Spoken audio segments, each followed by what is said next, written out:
Last time on Super Dragon Ball Heroes. Ultra God Mission! The tournament came to a conclusion, but all was not as our heroes thought. As it turns out, this tournament is to decide what the proper timeline will be. And with the only two timelines standing being, of course, the Super Timeline as I call it, where the events of Dragon Ball Super took place, or the GT timeline, or Xeno timeline, the previous Supreme Kai of Time is looking to make sure that history is corrected the way it should be. What'll happen next?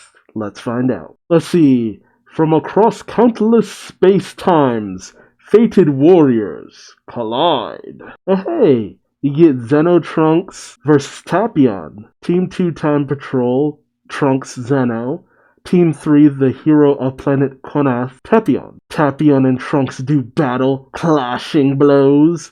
Tapion says, I'm happy, Trunks. I've always wanted to spar with you like this. But Trunks says, I apologize, but I don't know you. Perhaps the me you know might be... Tapion finishes the sentence from another space-time, huh? A lot of people thought that this version of Trunks got his sword from Tapion, but man, there was never really any proof of that. We know that the other timeline Trunks got it, but not this one. So is this Toei trying to set the record straight? Tapion says, it took me some time to believe that there was such a thing as history in another space-time, but seems like you don't know anything about that sword of yours. So it seems I have no choice to trust you on that. Trunks says, this sword made for me by the Supreme Kai of Time? What of it? Also, he doesn't seem like a bad guy. Oh, Trunks thinks that, doesn't say that. Tapion says, my name is Tapion, and I met you when you were just a kid, and I gave you my sword. In my history, though. Meanwhile, Team 2 Time Patrol Goten Zeno thinks, I see, so that's how he knew him. The same person can have different lives and different histories, huh? I wonder what I'm like in another history. This is a particularly weird, because Goten knowing Trunks, but this isn't Goten's Trunks, because Trunks from that future timeline would have never met a Goten. It's so weird. But Goten notices something. Oh, you guys, get away! Oh, it's Harudagon! He comes clawing at Tapion and Trunks. Trunks shouts, what the hell is that monster?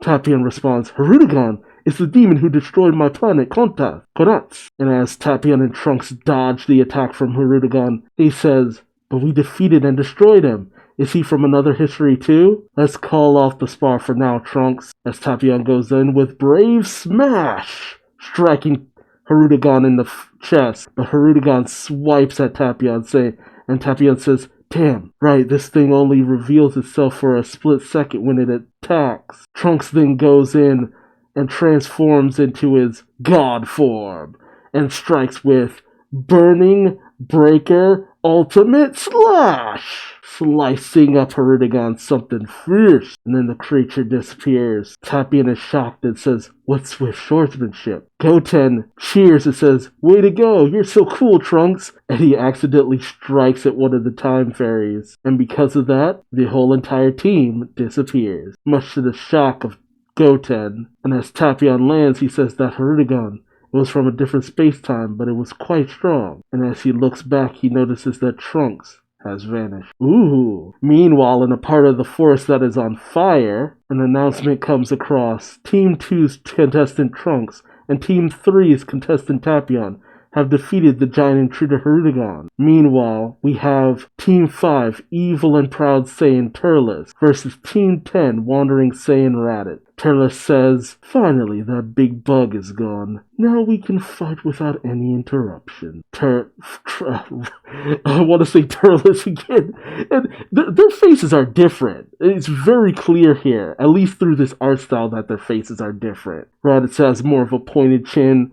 Turles has more of a square jaw, but God, they both have that hair. Giving Turles that hair was the worst thing imaginable. Raditz says, don't be so desperate, my fellow Saiyan. I'll ask you one more time. You don't want to join forces with me, do you? Turles says, don't make me say it over and over again, but if you want to join my crew, I can think about it. As Turles powers up and charges into attack, Raditz gets into a battle stance and says, I see.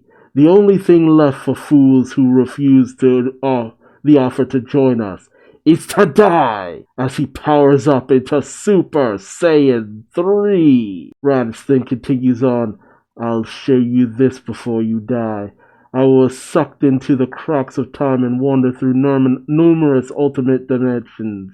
That's how I obtained the power of a Super Saiyan 3. And thus, they clash. Turles' ultimate evil power versus Raditz's Super Saiyan power. They clash. They strike. They blast. And as their energy attacks clash, Raditz comes bursting through the smoke and fire, striking out at Turles. Raditz says, you seem to be able to increase your power level as well, but know that your overconfidence and arrogance could prove to be fatal. Turles, charging up a blast, says, arrogant? No, this is what it means to be a Saiyan. This is my pride! As he blasts Raditz right in the chest, downing Raditz right then and there. Announcement comes across, a showdown of power and pride between two Saiyans. Team 5's contestant Turles defeats Team 10's contestant Raditz. Poor Raditz couldn't even pull out a win against a movie villain. Then again, Turles has been powered up to hell and back. Oh, we then pick up with Team 4, Mecha Frieza soldiers, Sorbet, Tagoma, and Shisami. Tagoma says, Master Sorbet, are you sure we don't have to participate in the fight? Sorbet says, we can leave that to Dodoria and Zarbon. We'll clear it the other way and contribute to the victory of Lord Frieza. There it is, the ferry! He spots the time ferry fluttering off in the distance, and as they all chase, Sorbet thinks the guide said if you touch that thing, you can win and get out at the same time. And look at here, we found the luck.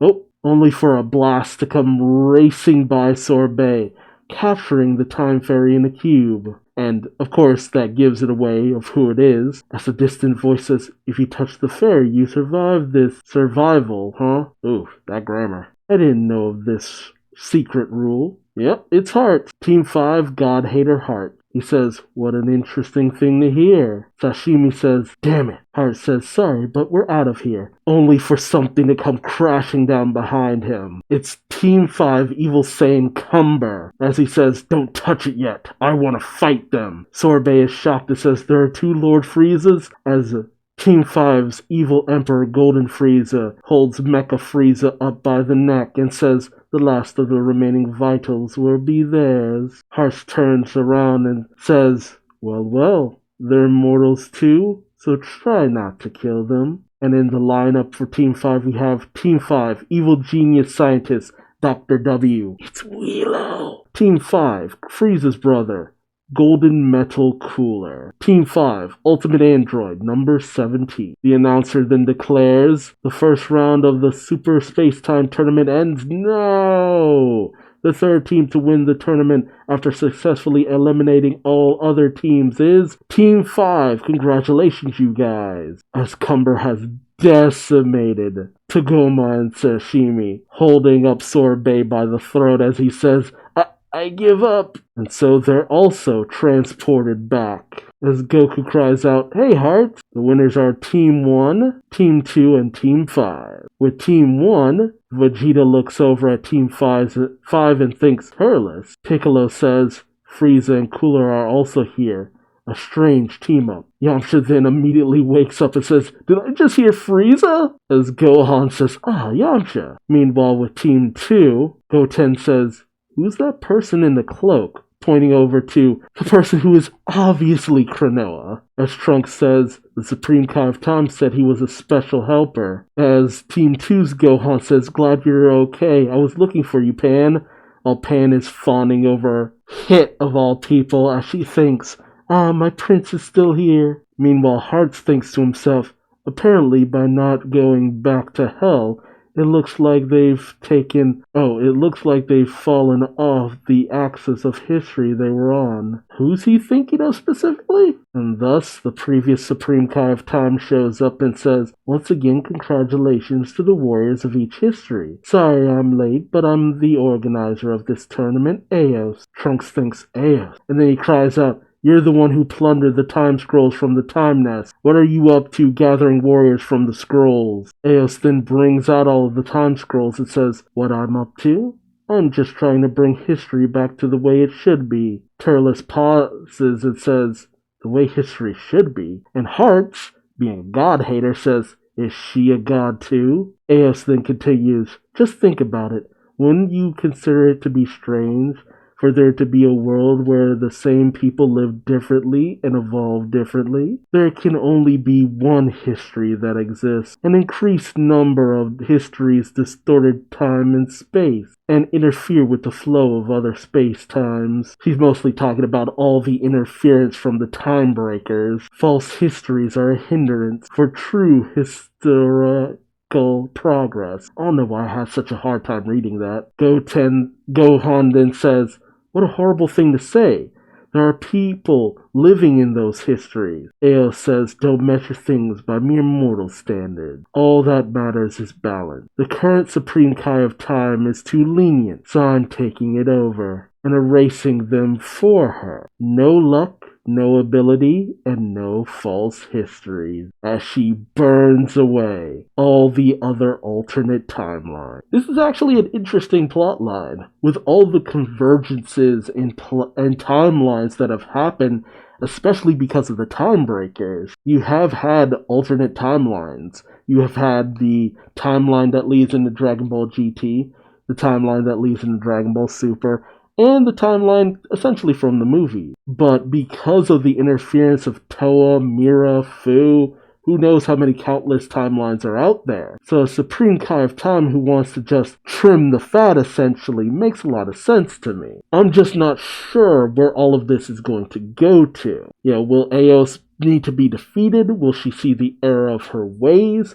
What made her choose to do this? Because it's not like Krinoa chose to have this happen. This happened because outside forces wish to interfere. So we'll just have to wait and see. Will this Eos ultimately turn out to be a benevolent god who sees the error of her ways?